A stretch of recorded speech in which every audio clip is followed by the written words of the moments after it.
whatever she decides next. Has the ability to impact an entire country in ways no one could ever imagine.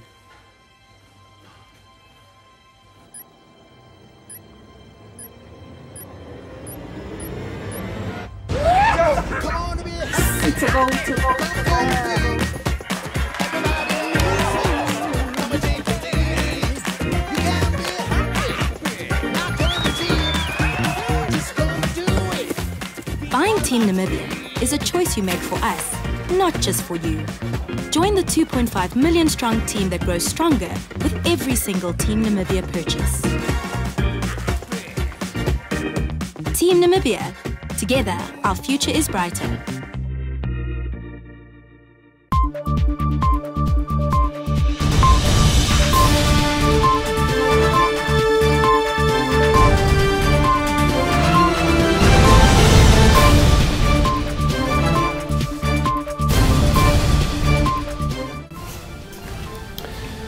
Primetime News is a sub-brand of Nampa TV and comes to you every Monday to Friday between 1930 hours and 2000 hours. Good evening and many thanks for joining us on the Tuesday edition. I'm Michael Madimba. Leading tonight's bulletin, President Dr. Hage Geingob opened the EU-Namibia Business Forum in Brussels, Belgium earlier this morning. He indicated Namibia would no longer export raw minerals and that the country is committed to enhancing the sustainability of the country's extractive industry. Working alongside the European partners, the president articulated the country's aim to develop local processing, refining, recovery and recycling capabilities. Let's have a listen.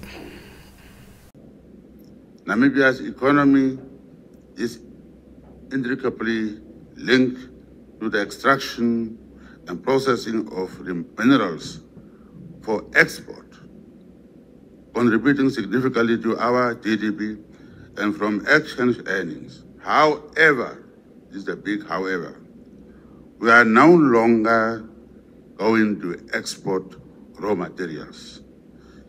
Together with other partners from Europe, we are dedicated to improving the sustainability of our extractive industry and developing local processing, refining, recovery, and recycling capacity in Namibia. This approach has the potential to underpin sustainable, clean, and inclusive economic growth, while also fostering domestic resource mobilization, economic diversification, and deeper linkages to the broader economy. The collaboration with the EU is aligned with our national development plans, including Vision 2030, our national industrial policy, growth at home strategy, the SADC protocol on industry, and the mineral beneficiation strategy for Namibia. Back home, Namibia and Zambia have agreed to share information and experiences on identity management and civil registration. A delegation from the Zambian National Registration Authority is on a 5-day study tour in Windhoek to learn about Namibia's civil registration, vital statistics system, as well as identity management. Speaking at an opening session of the tour in the capital on Monday, Home Affairs, Immigration, Safety and Security Executive Director Etienne Maritz said the two countries have set themselves up for the advancement of civil registration systems. Andreas Thomas filed this report. Etienne Maritz said the visit from Zambia's Ministry of Home Affairs and Internal Security fulfills one of the resolutions taken at the 24th session of the Zambia-Namibia Joint Permanent Commission on Defense and Security earlier in April. This resolution, Maritz said, was for the civil registration authorities in the two countries to conduct exchange visits, with Zambia initiating the first visit to strengthen registration systems.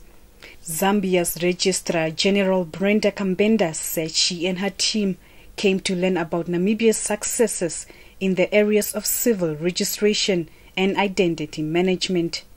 Kambenda said it is important that the two Southern African neighbors share experiences as they share common borders and interests.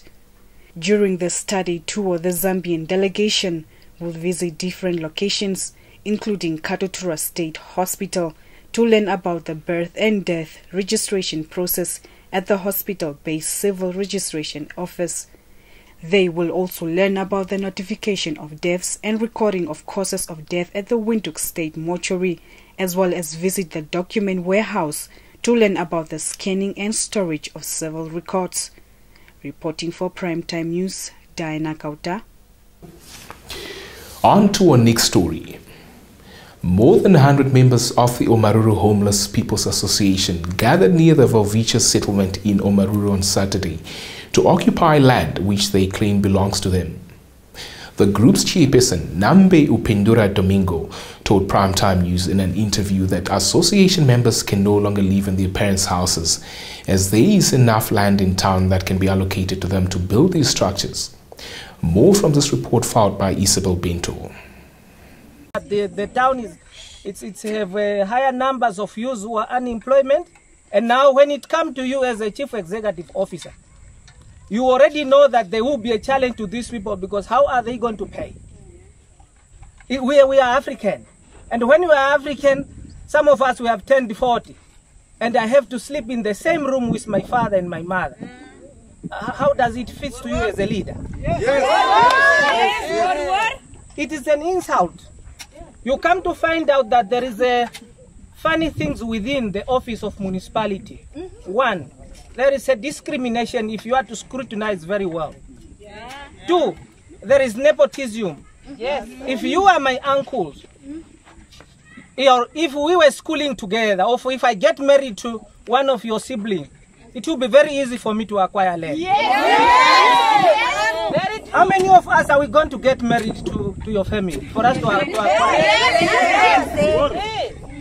So it's not, and we has been cut off according to our voting right. We have voted them, we put them into position to lead, and yet they cannot lead us.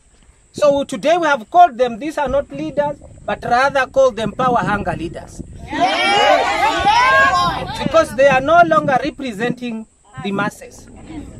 I will advise you that Section 92 of the Local Authority Act, this is what we are going to bulldoze vis-a-vis to the minister, so that this council should be reshuffled, because they are not there to represent the masses. This is our concern. Moving on. The Ministry of Labour, Industrial Relations and Employment Creation on Monday launched Namibia's annual Productivity Awareness Campaign Week. Officiating at the launch, Minister Authoni Nyoma noted the purpose of the campaign is to raise awareness among the Namibian workforce and the general public about the advantages and significance of productivity. Ladies and gentlemen, when we speak of productivity, we speak of the innovation that's lead to groundbreaking discoveries, the diligence that transform raw materials into valuable goods, and the creativity that give rise to new industries. Growth in labor productivity is directly attributable to the fluctuation in physical capital, new technology, and human capital. Physical capital is the tools, equipment, and facilities that workers have used to produce goods, while new technologies are new methods to combine inputs to produce more outputs, such as assembly lines or automation. Nowadays we are talking of this IA, and you have robotics and all these things that are coming in. Yes. Whereas human capital represents the increase in education and specialization of the workforce. A practical example of productivity in agriculture is that productivity can be increased by using better seeds, modern equipment, as well as organizing the work differently, which leads to a bumper harvest and increases food security in the country. Stay tuned for the Primetime Biz segment.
Welcome to Primetime Business segment, unpacking all things business.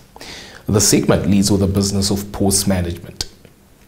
One of Namibia Ports Authority NAMPORT's roles is managing Namibia's port facilities, thereby enhancing trade activity between Namibia and the external world. Now, the entity recorded an increased volume in non-containerized cargo of 7,691,781 tons in the 2022 to 2023 financial year, up from 6,576,370 tons recorded in the 2021 to 2022 period. More context from this report. NAMPORT Chief Executive Officer Andrew Kanime, during a recent annual port users dinner, expressed that the increase was complemented by increased export and import container volumes, as well as heightened activities in the petroleum product sector. The CEO added that the increased volumes were further supported by the stabilizing vessel calls and container availability, which generally allowed for the improved evacuation of goods to destination markets.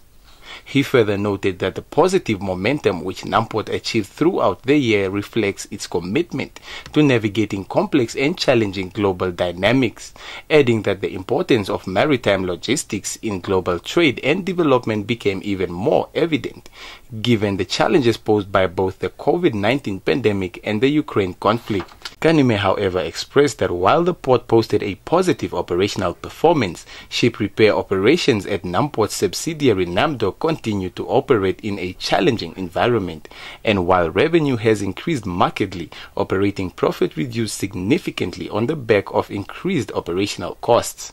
Reporting for Primetime News, Ishmael Mukvonda. On to some global updates. The president of the World Bank, Ajay Banga, says the war between Israel and Hamas could deal a serious blow to global economic development. The president of one of the Bretton Woods institutions shared the sentiments during the annual Future Investment Initiative, often referred to as Davos in the Desert, in Saudi Arabia earlier today. According to Ajay Banga, what just happened recently in Israel and Gaza, at the end of the day, you put all this together, I think the impact on economic development is even more serious, and I think we are at a very dangerous juncture, he said. More than 6,000 delegates are registered for the 3-day event that will feature appearances by global banking chiefs and the presidents of South Korea, Kenya and Rwanda, organizers say. The shocking violence in Israel and Gaza stands in stark contrast to the vision of a more stable and prosperous Middle East championed by Saudi Arabia, which this year rebuilt ties with Iran and was in talks towards recognizing Israel before the fighting broke out. Saudi Arabia has in recent weeks condemned violence against civilians in Gaza and affirmed its support for the Palestinian cause. A source familiar with discussions on possible normalization with Israel told AFP this month that the process had been paused. Reporting for Primetime News, Diana Kauta. Stay tuned for the weather report.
Welcome to Sport Planet.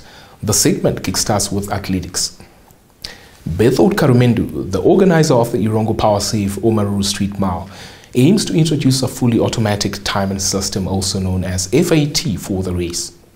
The sports officer for the Ministry of Sport, Youth and National Service, who is based in the Irongo region and working in Omaruru, however, stated that additional funds will be required to make this dream a reality.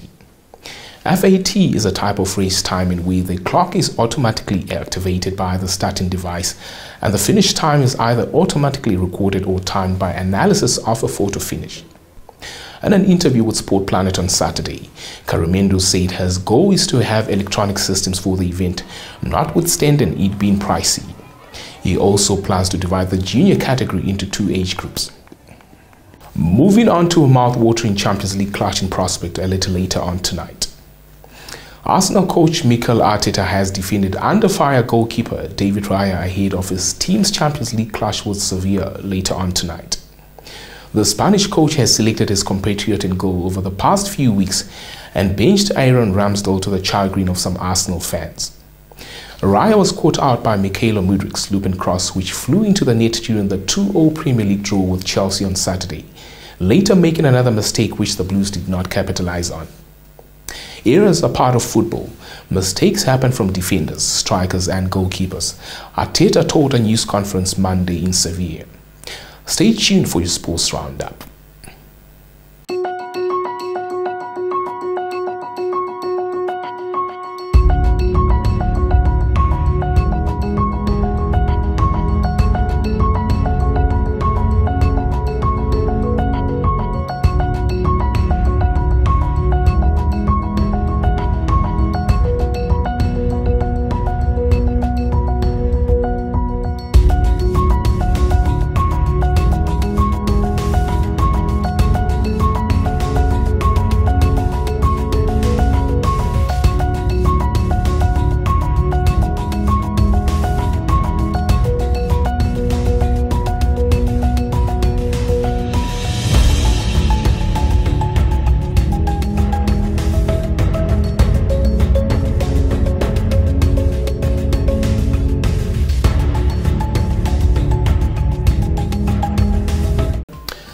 On that note, we have reached tonight's broadcast.